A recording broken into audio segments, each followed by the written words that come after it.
Okay, hordoftoota keenya chaanaala EFO Tube kutaa 21ffaa kana keessatti jechi sadaffaa nuti ilaallu immoo it's kan jettudha. Egaa it's kan jettuu fi it is yookaan yeroo jechi kun walitti jechoonni lamaan kun walitti qindaa'anii barreeffaman contract ta'anii yeroo barreeffaman it jennee bakka I kana hudhaa buufnee it's jennee barreessina. Kanaafi kana egaa namoonni baay'ee bitaa isaan gala garaagarummaa isaa jechuudha.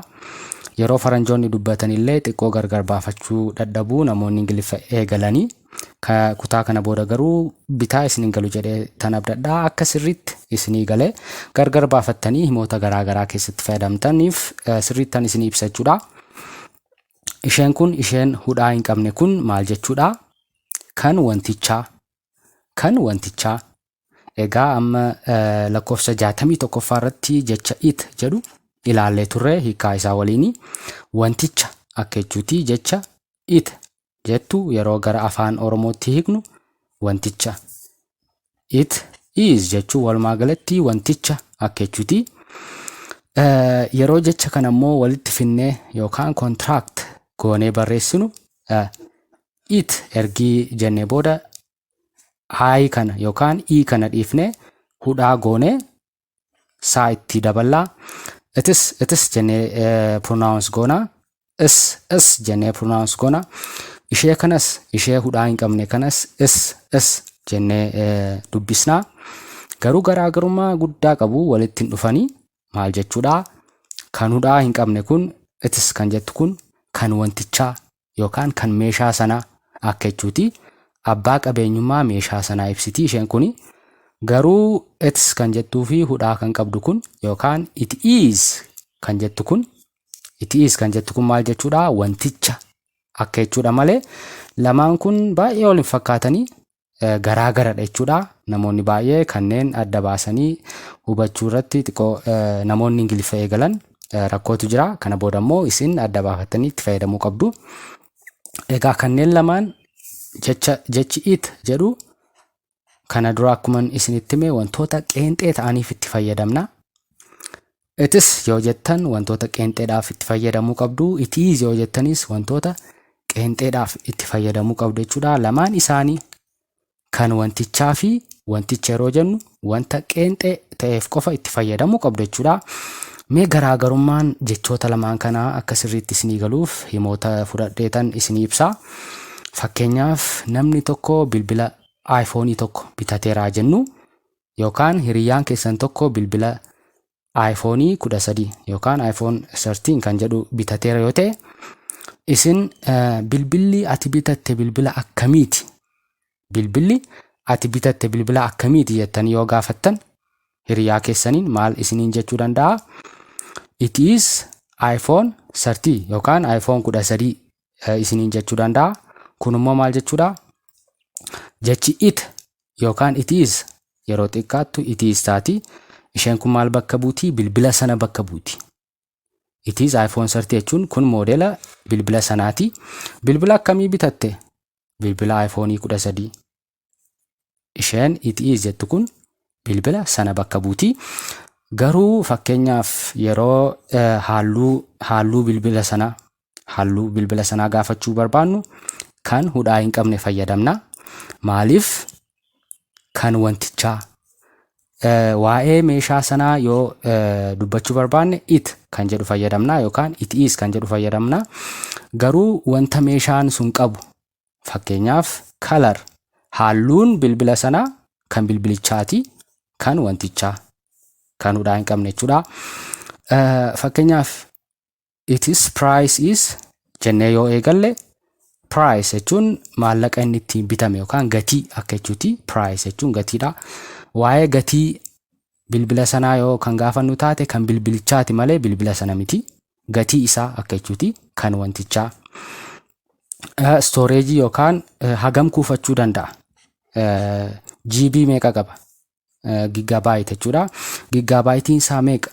64 moo 32 moo kan bilbila keessan jechuudha. Memoryin isaa storage jechuun wanta tokko kuufachuu jechuudha. Hagam kuufachuu danda'a? jettanii yoo gaafachuu barbaadan kan hudhaa hin qabne fayyadamtu. Walumaa galatti yeroo kan hudhaa hin qabne kana fayyadamtan kan wantichaa akka jechuuti. Halluu isaa, gatii isaa haga kuufachuu danda'u yookaan storage isaa, memory isaa akka jechuuti.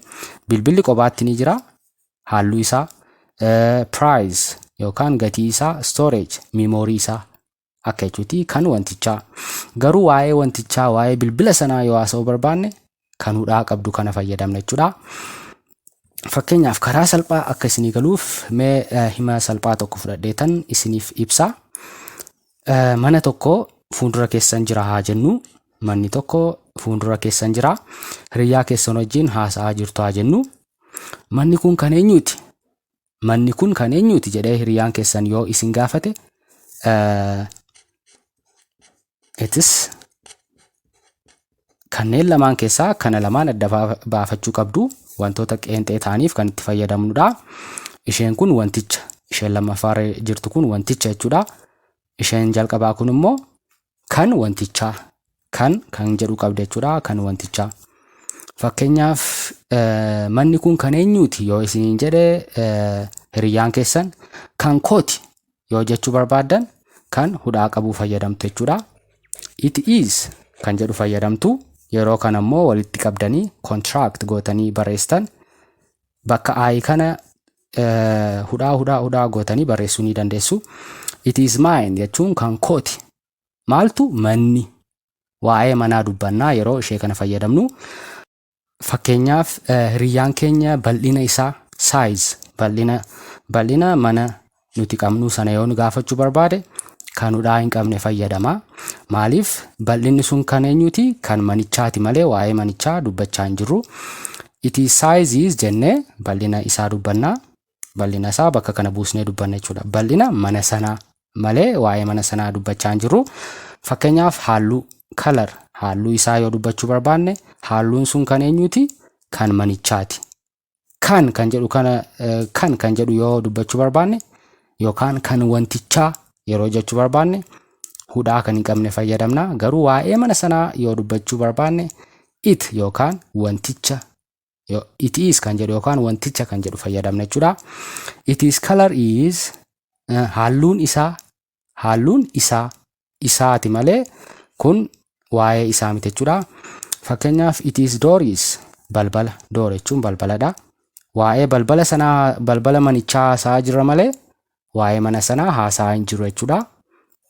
Asitti immoo it is large yoo jenne large jechuun guddaadha. Manni sun guddaadha akka jechuu keenyaati. Waa'ee manichaa haasa'aa jirra. Waa'ee wantichaa akka jechuuti. It is beautiful yoo jettan ni bareeda akka jechuuti. Maaltu? Manichi. Waa'ee manichaa haasa'aa jirra malee wanta manichi qabu haasa'aa hin jiru. Asitti wanta manichi qabu, size, lengthii fi height isaa yookaan bal'ina isaa size yeroo jennu jechuudha. Waa'ee manichaa. Color yeroo jennu halluu manichaa, diimaadha moo gurraachadha moo adii dibame halluun isaa. It is door yeroo jennu balbala manichaa akka jechuuti. Wanta manichi qabu yoo dubbachuu barbaanne kan hudhaa hin qabne kana fayyadamna. Kan wantichaa akka jechuuti kuni kan wantichaa akka jechuuti. Wantichi immoo maalidha? Mana.